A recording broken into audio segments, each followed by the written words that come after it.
And so that leads into another project that that we've been working on that we just recently open sourced called Toshi.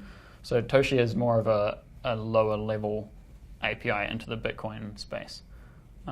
So Bitcoin itself is made up of addresses and transactions, an address being kind of similar to a bank account that you have now, and a transaction obviously just being sending money from one address to another. As it is, most of the Bitcoin network is maintained by the original Bitcoin client, which was written by Satoshi back in 2009. But it's not particularly easy to work with if you're building a web service like ours. So we built a replacement. We basically rewrote that original client and put an API on top of it. So you guys are you're basically Satoshi Nakamoto. Well, we didn't come up with the idea, but you're like the evolution. Yeah. But so we rewrote that from scratch basically to solve our needs, which are making a software product for millions of people rather than just one running on their computer. So if there are developers watching, how could they use that? Like, what could they do with it? Yeah, so right now you could build all sorts of interesting applications, looking into the blockchain. The great thing about, so I guess I should take a step back and explain the blockchain. Basically, with the Bitcoin network, as I mentioned, you have an address, which is your particular sort of bank account number, which holds Bitcoin, right? And you can send money from that address to anyone else's address on the network. The way Bitcoin works is that every transaction on the network is completely public. The only thing that we don't know is who each address belongs to, and you can generate as many addresses as you want. So one user might have hundreds of addresses that they control, and you can see every transaction that's happening. You just can't tell who any one of these individual addresses belongs to. Right. So using an API like ours, or there's a few other APIs into the blockchain out there that exist, but most of them are hosted by another company. Right. There's only sort of a couple that have been released as open source, so that means that you can use our version of it, but you can install it yourself on your own computer if you want to. Or we can make it better. Right, or you can make it better. Yeah, and we're obviously going to continue to make it better as well. So using that API, right, you can look in and see all of these transactions which are happening. You can see, like, this address sent money to this address sent money to this address. And you can build all sorts of interesting tools to analyze that data to say, like, hey, this money moved through 3 people and ended up here. And you can see sort of how many transactions are happening in a day and these kinds of things. Where we're going more in the future is actually building for our own needs, which are maintaining collections of addresses to say, like, this is one user in our system. Right. So if you were going to build a Coinbase type website where you have users and they can deposit Bitcoin into your system, what you need to do there is keep track of, okay, this user has X number of Bitcoins, and when he wants to send them, he or she wants to send them, make a transaction and send it out onto the network. So in essence, I guess Toshi allows you to see all of the transactions that are happening on the network, be notified when any new ones happen, especially for one of your users or something, and also broadcast new transactions. So using Toshi and the API, could someone make Coinbase? Yeah, totally.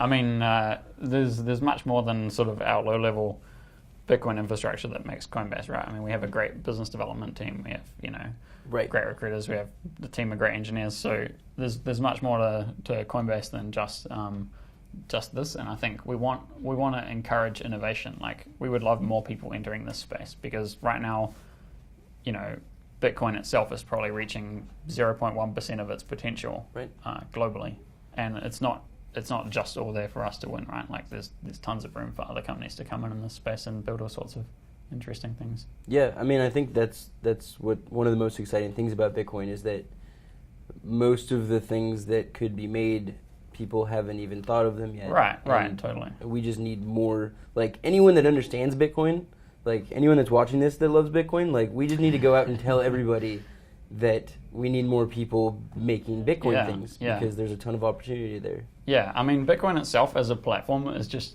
like a huge improvement over the current financial platform, right? So the current financial network is made up of mostly a few governments running a centralized system which banks they allow can connect to. And then if you want to, be a part of that, you have to get approval from a bank, and they'll let you in with their crazy API that they wrote in the 80s or something.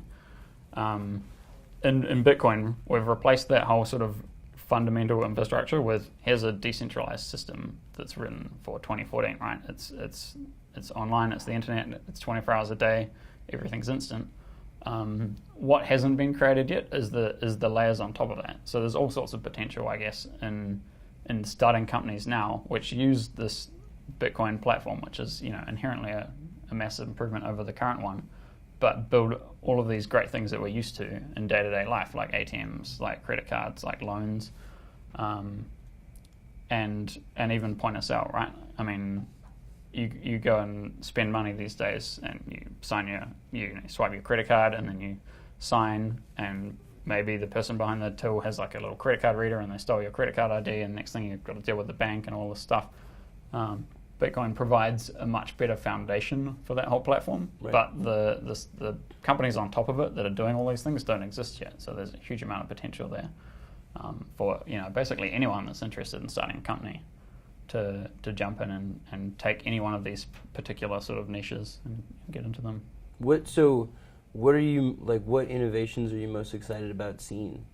I think there's a huge amount of room in the point of sale space right now with Bitcoin. We've got the potential to build a point of sale experience. I mean, this is going to end up sounding kind of similar to Apple Pay, right? But you could walk into a shop and touch your phone to a terminal and make a payment directly there. The reason that Bitcoin is going to be inherently better than something like Apple Pay in that scenario is that with the current credit card network, right, they're still taking a 3% cut from the merchant. Right. And Apple Pay are putting on an extra, whatever they end up putting on, 0.25% or something on top of that as their fee. Bitcoin has close to no fees, and there's no sort of ability for someone to scrape your Bitcoin number or something like that and steal money from you. So it can be considerably more secure and considerably cheaper for the merchant to accept. Right. When it's just more efficient, come down to like the price, right? Because the reason exactly. the transaction cost is so low is because that's the minimum. That's all that's needed to make the system work. Whereas like Apple is actually trying to profit from this. Right. Exactly. And Bitcoin itself. Yeah. So there's definitely room for a company to come in there and make a really great experience for merchants, right? I guess the equivalent of Square, where they can just get some free little app on their phone, and instantly they can accept Bitcoin. And hey, it's 3% cheaper than taking credit cards, and they don't have to worry about chargebacks or fraud or any of this stuff that comes with credit cards. But right now, that hasn't been built, so that's really interesting. So if somebody watching builds that using the Coinbase API, right? How do they get you guys to feature them? They can just call us. What's the phone number? Talk to our. I don't know off the top of my head. But like, is there like a way? Like, is there like an email or like? Yeah, totally. I mean, the beauty of Bitcoin is that they wouldn't even need to build that on top of Coinbase, right? They could build that on top of. They could just build that as a Bitcoin application, right. Because anyone that's in the Bitcoin network is interoperable, and I guess so. It's kind of more similar to email or something in that regard. In that, like, I can have a Gmail account, you can have a Hotmail account, she can have a Yahoo account. We can all talk to each other. And it's not this, instead of like a walled garden like Facebook messages or something, right. It's this open system where everyone can participate. So like people can go out there and create a Bitcoin company, and they don't need approval from anyone. They don't need approval from us. They don't need approval from a bank or a government or anything like that. They can just start one up. So yeah, I mean, there's definitely also opportunities to integrate with the Coinbase API. So if you're going to do something like that, you could say, hey, Coinbase people can, just install this app and tap their phone. But on the merchant side of things, go out there and start a company, and you don't even need, us to give you a blessing. Yeah, what are you guys waiting for? Come on. Yeah, why are you watching this video? Yeah. Go start a company. And there's tons of other sort of applications as well. Like I mentioned ATMs before. Traveling internationally right now is equally painful. Pretty much every time you swipe your credit card, you're losing 2 or 3% currency exchange fees to Visa or MasterCard. If you go to an ATM, it's even worse, right? Yep. But with Bitcoin, if you're storing some money in your Bitcoin account, you can go to any Bitcoin ATM run by anyone in the world and withdraw that money into the local currency. So I think it's already going to be considerably easier to travel if you've got Bitcoin to just go and, a lot of people will start accepting Bitcoin immediately, but if they don't, you can just go to the nearest Bitcoin ATM and pull out some money for free. And likewise with remittance, so people sending money from one country to another, people who are perhaps like working in the States but have family back home and want to send money to those family. Right now they're using these bank systems and spending up to 10% of the value of the money that they're sending. Yep. Just to convert it into their local currency and let someone pull it out at a little stand somewhere. And that's specifically taking away from probably their family eating. Exactly, right? You took this money and you said, hey, I want to send this to my family back home.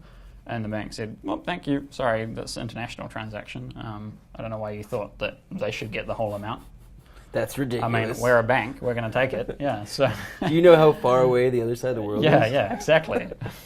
And this is a really similar scenario, I guess, that we were in the 80s with post or something like that, right? So you want to send a letter to the other side of the world, it's like, cool, I hope you've got 3 weeks. Right. You want to send a parcel to the other world, cool, I hope you've got $300.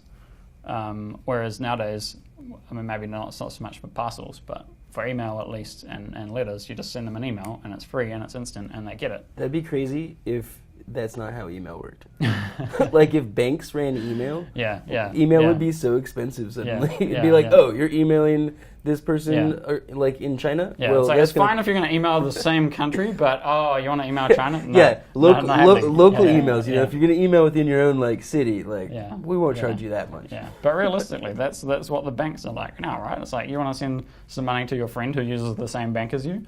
That's fine. It's free. It's instant, and it works. Oh, they've got a different bank? Oh, that's too bad. You're going to have to wait a week or write them a check or something. Here, they can take this. Or pay us more money. Yeah, just because. Because we like money. Yeah, because money. Cool. Well, thank you so much for giving us your insights on Bitcoin. Yeah, you're welcome. This was awesome. Great. I'm sure everybody learned a lot. I know I did. Yeah, and get out there and start a Bitcoin company. Do it now. Awesome. All right. Bye, guys. See ya.